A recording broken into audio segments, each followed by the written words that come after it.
One of the biggest turning points in my life happened when I was 18 years old. See, for the first time ever, I went on a mission trip down to Mexico. And as a result of this trip, God literally changed the trajectory of my life. And the reason being, I believe, is it was for the first time in my life and in my faith story, I began to serve rather than just be served. I began to contribute rather than to just consume. I began to discover a personal ministry. And as I did that, boom, my faith came alive like never before. And let me tell you, I was nervous, I was scared, I felt unqualified, all that kind of stuff. But as a result, I began to rely on God like crazy. And when I did that, my faith just began to grow and grow and grow. And I'm gonna be honest, literally, I just have never stopped serving God and doing ministry since that day. And that was over 20 years ago. And honestly, every time I tell my faith story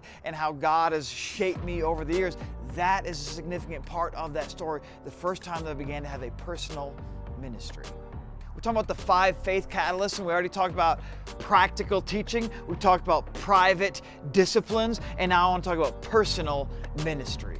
You see, when people talk about their faith journeys, they always talk about the first time that they engaged in some sort of personal ministry. And if it's true that personal ministry causes faith to grow, then as youth leaders, we ought to do whatever it takes to get our students serving as soon as possible. And then once they get in the game and serving, we've got to help them to continue to serve consistently over the years.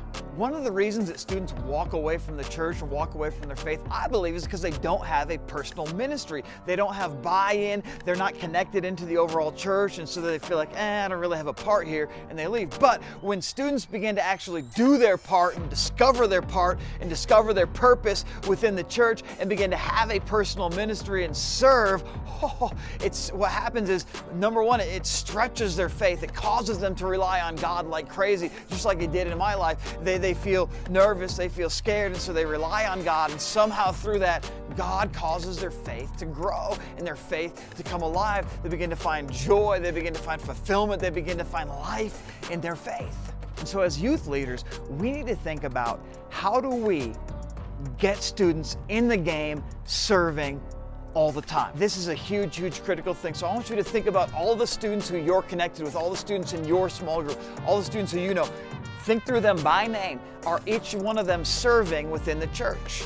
If not, let's work towards getting them, helping them figure out how they can get plugged in and encouraging them to do that. Maybe we even do it with them or invite them to come and serve with us. And there's tons of ways to do that. They could do that within the student ministry, but even better within the overall church. Because if they do it within the overall church, check this out, then they're connecting with other adults who also love God, who are pointing them toward Jesus, and they're getting connected into the overall church body, so they feel like this isn't just my youth ministry, this is my church, and I'm a part of it. And so whether it's kids ministry or the production team or the welcoming team or the special events team, or they could be doing social media stuff, they could be doing video stuff, they could be doing announcement stuff, they could be doing preaching, they could be doing leading groups, they could be doing so much. So leaders, let's put our brains in gear, always thinking, how do I encourage and continue to encourage my students towards finding a personal ministry so that I can help cause their faith